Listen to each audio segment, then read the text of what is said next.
Sporting Dog Adventures, run boy, That run. was awesome. Everything you Good need boy. is here under the sun. Everything you need is here under the sun.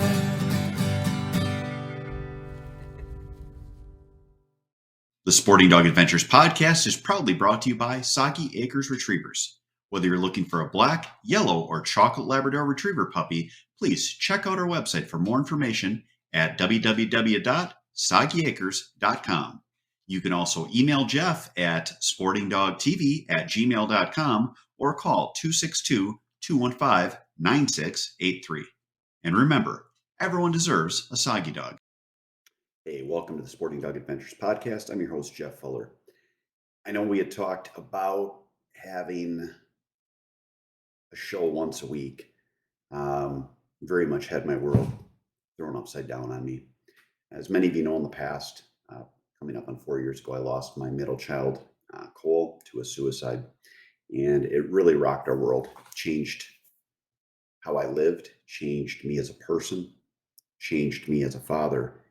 And it's taken me until now to come on and talk to people because I've just been a mess. But we lost on the 27th of January, lost my son Callahan in a car accident.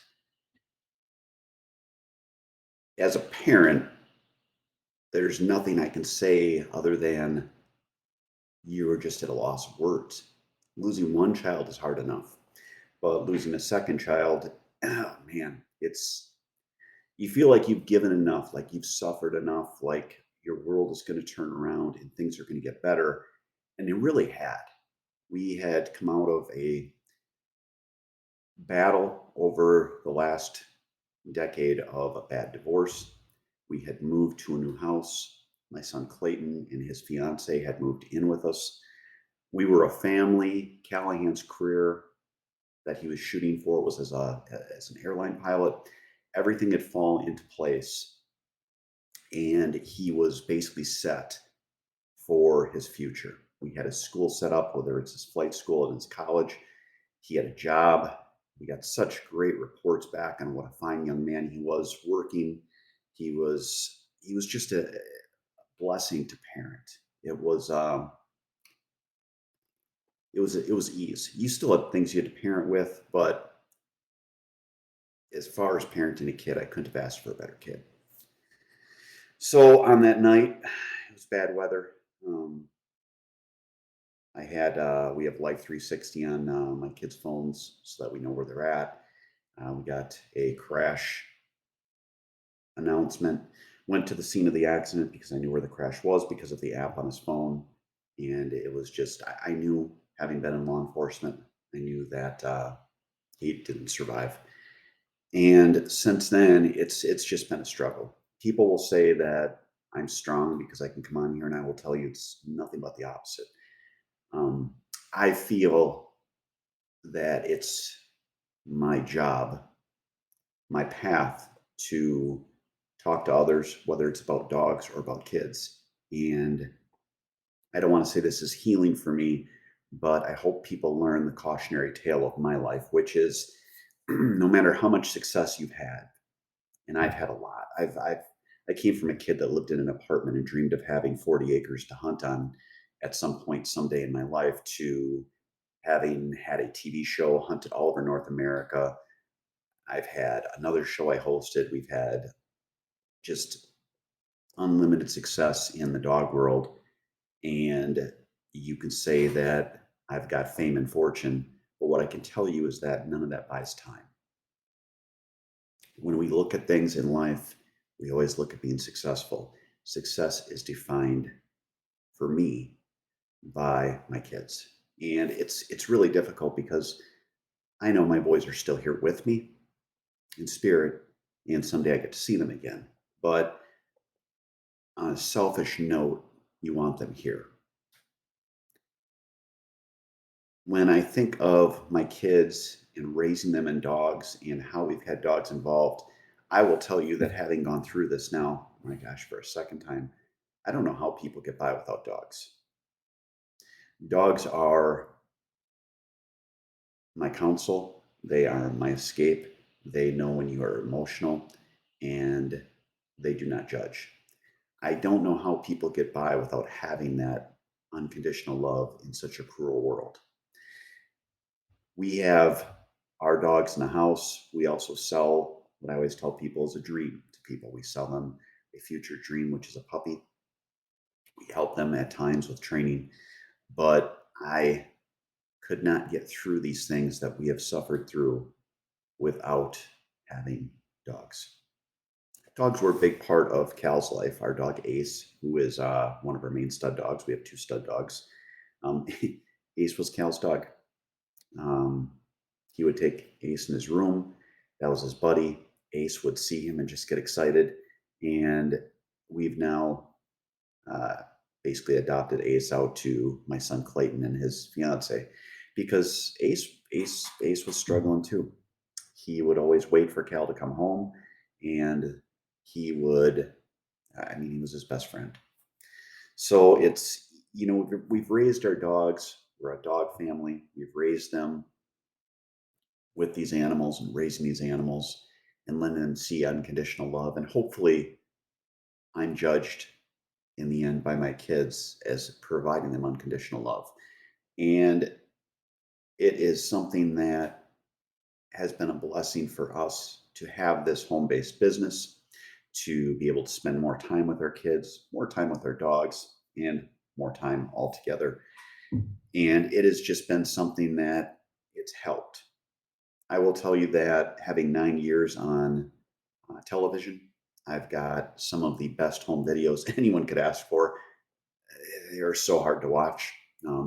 Just not there yet where I can watch them. I wasn't even there yet where I could really watch them with Cole, and Cole passed away 4 years ago almost. It is something that I will cherish because I know I have them, and started journaling about my fun times that I had with Cal. I call it the Book of Cal. And the Book of Cal, the interesting part is all of the fun memories I have or most of them, are in the outdoors or with dogs involved or both. And it is something that when I need to go to my happy place, when I need to close my eyes and just calm myself down, I always picture myself out in the world, out in the outdoors with my kids, because that is how we connected. That is how we did things. Now, like any parent, I always have those guilt feelings about having gotten on my kids because you have to parent them. But it all falls back to, I think, of those fun memories. And what I want to do in the next two sections is talk about a fun hunt I had with Cal, and then talk about lessons that I taught my son in the outdoors for our hunting section in the end.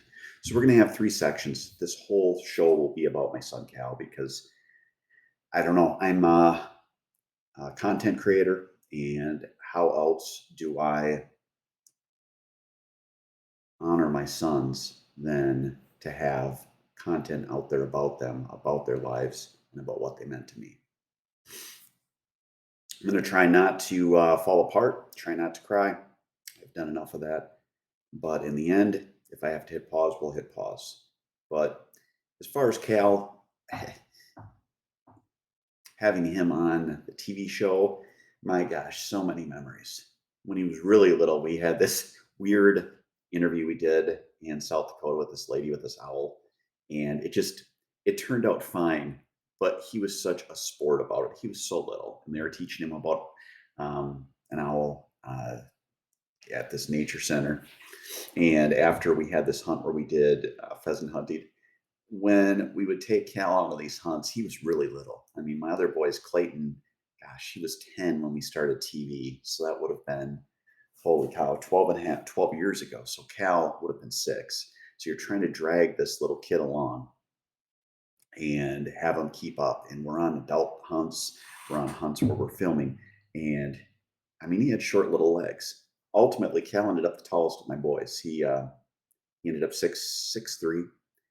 He had size 13 shoes. He was 6'3" and gosh, like 150 pounds. I think he lied on his driver's license, said he was 165. There's no way he was. He was such a thin kid. He would always come out of his room, and our funny thing that I would always do in the morning was, "Let me see your pants," because his pants were always floods. He didn't want to spend money, even if it was our money, on clothes. And then I would tell him, you know what, go put a different pants on and find your butt, because he just didn't have a butt. He was so skinny, and he on these hunts, he would just try to keep up because he was such a stubby legged kid. I mean, but it was fun because you could have him out there and you could teach him things. He would be my dog handler. I would have him doing the whistles. I would have him calling the dog. He was little, so with my kids when they weren't old enough to hunt and they were the handlers, whether it was usually Cole or Cal because Clayton was barely old enough to start hunting.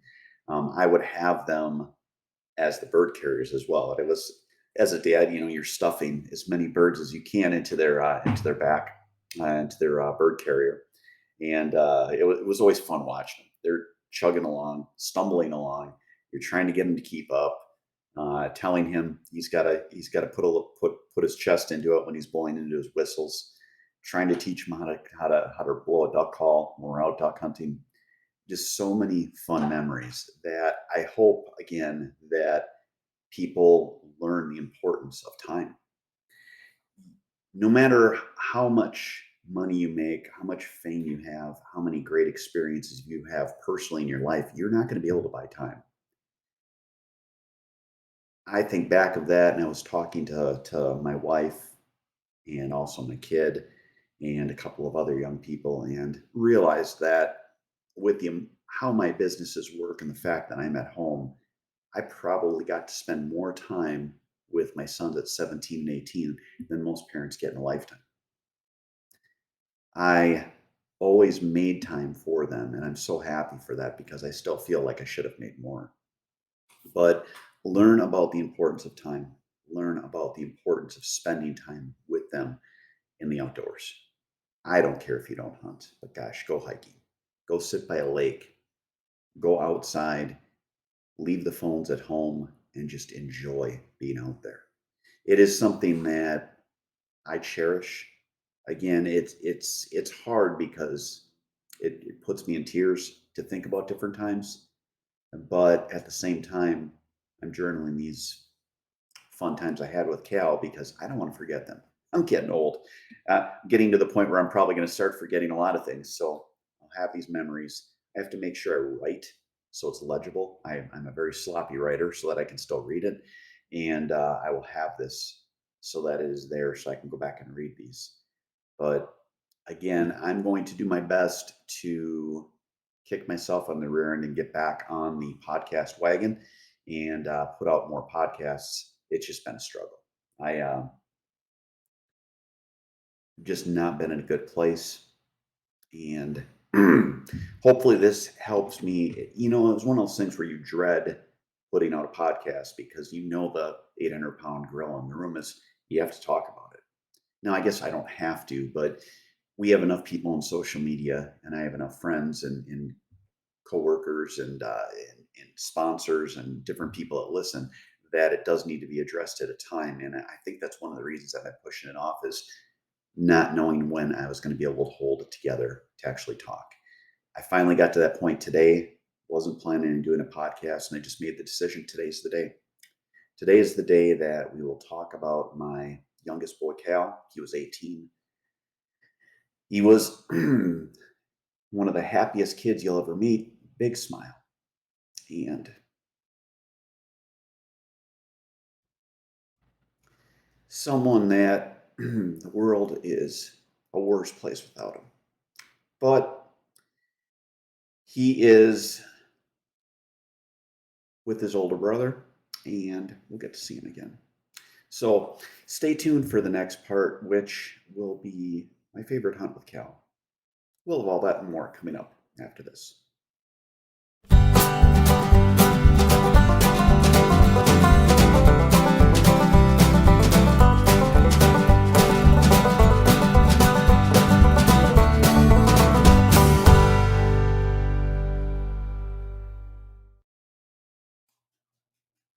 If you love the shooting sports like I do, you need to check out our friends at Mech Outdoors. They have fantastic products, whether you're looking at shot shell or metallic reloading, or you want to get yourself a clay thrower so you can practice up for the season. For more information, check out their website at mechoutdoors.com. It's Jeff Fuller from the Sporting Dog Adventures podcast, and I need a little help. Please stop what you're doing and give us a 5-star rating. Follow us on the platform you're on. Give us a thumbs up.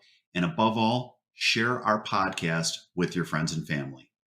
Our podcast will grow even more, and we can get more people involved in the sport we love with dogs in the field. Hey, welcome back to the show. So, got myself composed now. It's funny because I think about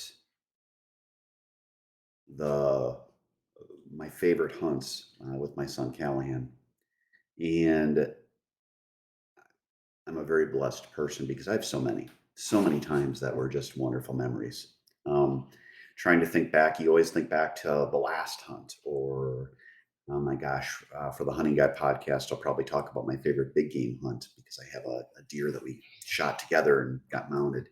But I had a week in 2019 where Cal and I made the decision we were going to go up and we were going to really give her for the early teal season in Wisconsin. And we had great success, and honestly, success we've never had since. It was just the right year. There were a lot of birds. The water was at the right level.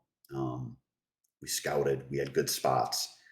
And one of the hunts we went on was in a spot that Cal called the glory hole because it was just, my goodness, that year there were so many birds in it. And he and I went out and we got out early. We got the decoys out. We're sitting there and birds just started dropping in as we were waiting for shooting hours. Now in Wisconsin, when they have teal season, they worry about bird ID. So normally in your waterfowl hunting across the US and across Canada, shooting starts usually about 30 minutes before actual sunrise when there's good daylight, but the sun isn't up. What they do in Wisconsin is it is at sunrise. So the birds are moving usually 45 minutes to an hour before sunrise. You can hear them zipping around. They're going to their feeding areas, they're landing. And we were out there, we got our decoys set up, and we're just sitting in the dark, and you could just hear plunk, plunk, plunk, plunk as birds are just dropping in. And we were like, oh my goodness, this is going to be the most fun hunt. To this time during that season, we had already had some nice hunts. It's 6 birds per hunter, so that's 12 birds. We had some 8 bird hunts. I think we had a 10-bird hunt. We were having great success, but nothing like this day. And it was one of those days where you just wished that you would have had more people with you. There were so many birds. So as you wait until sunrise, you can see really well. I mean, the light's coming up and we're trying not to move. You're trying to keep the dog still. And there's birds landing all around us. We probably had somewhere in the neighborhood of like 75 birds in the glory hole spot that we were in. And it got that name after this hunt. We are sitting there and it's like, all right, shooting time's coming. Both of us pick out a different bird and do a 1, 2, 3, and then shoot. So we're ready. 1, 2, 3. We shoot. We had 75 birds in there. I think we got 1 bird total. It was like, how can I kill something at 75 yards flying away, but I can't kill something on the water at 20 yards away? So regardless, we got our 1 bird at that time, had the dog go out, retrieve it, and then just flock after flock after flock of birds came in. Again, if I would have had adult shooters, nothing against Cal, but he was never the best shot.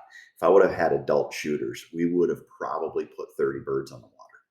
So we're hunting, we're shooting.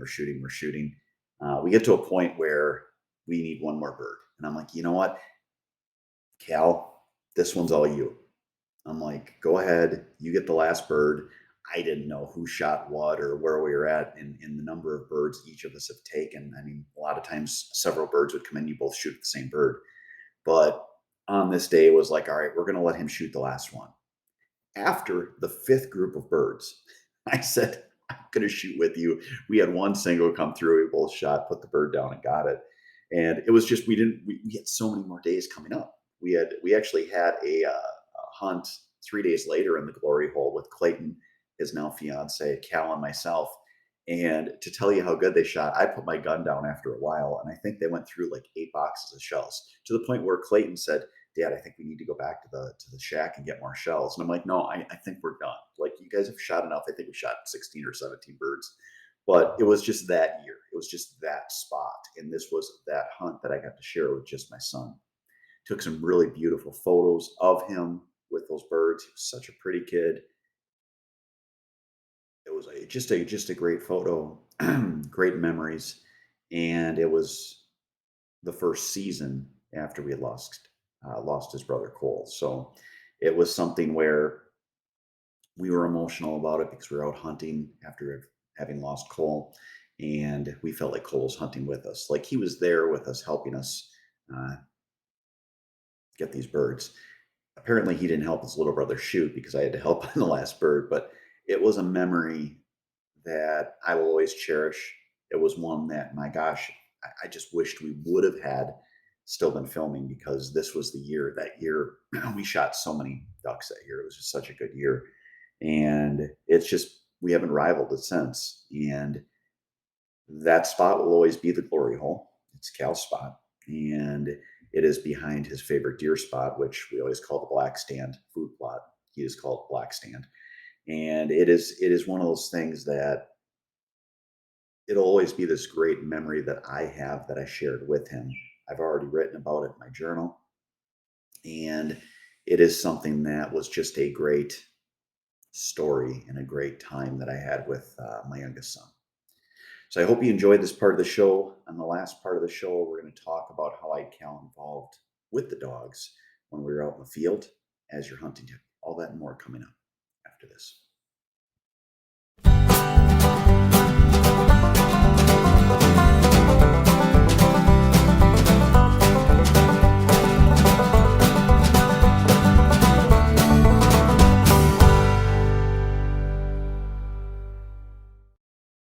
Welcome to Boucher in Janesville, where customer service is our #1 priority. Our customers come back to us because of the experience that we provide for them. We're here to make sure that we find you the right car, one that fits your budget, and do so in a timely manner. When we say we ride with you every mile, it means we care about you and how you are treated. Estamos con personal que habla español en los departamentos de servicio y venta. Our certified technicians are here to help you with all your service needs. Visit us today at Boucher.com. At Boucher, we ride with you every mile. Welcome back to the show. This is the last section of this episode. Again, this show's been about my son Callahan, who passed away. But it is how you get your kids involved in hunting and lessons you can learn, you can teach them, and just good times you can get them involved. When I work with my kids, I try to have them handle the dogs. Now, as a parent, being type A, I will stop them and just take over at times.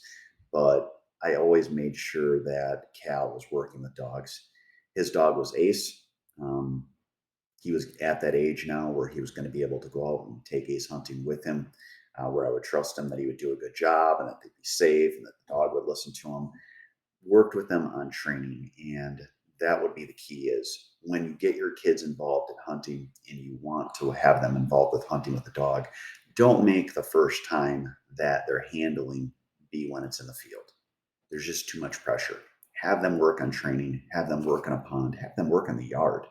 Teach them how to properly release the dog on a retrieve, how to have the dog come back in, come into hand, what to do if the dog drops the bumper or bird, if they haven't been commanded to drop it, and also to make sure that they understand they have to have them come in and drop it to the hand. Recently, I took Cal out. This was the last hunt that we went on. It was about a week before he passed away. We went out to a game farm and we went on an upland hunt, and I was trying to teach him how you keep the dogs in close, working with him on that. Now I've worked with this, gosh, on the TV show, we worked with him on it, but he's at that age again now where being coming out of his teenage years and actually listening, I wanted him to get to the point where he would take the dogs out himself so that he could really enjoy doing stuff that I did when I first got started with dogs. And it was teaching him how far out the dog should be, how to call him back in, release him, how to make sure the dog's coming in and finishing a retrieve, and just making sure that everything is set.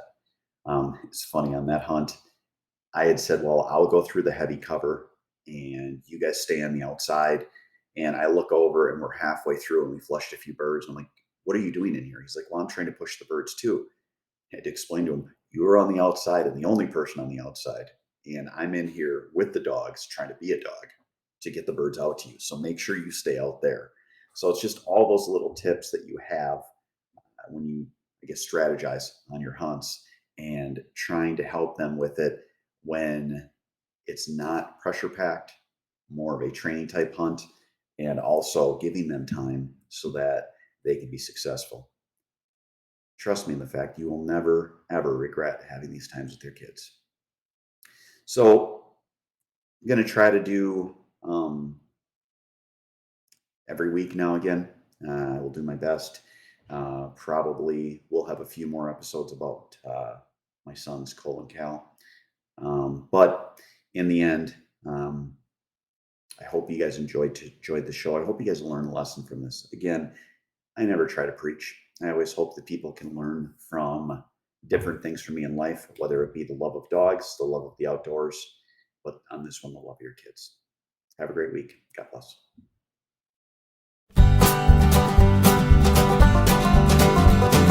Sporting Dog Adventures, run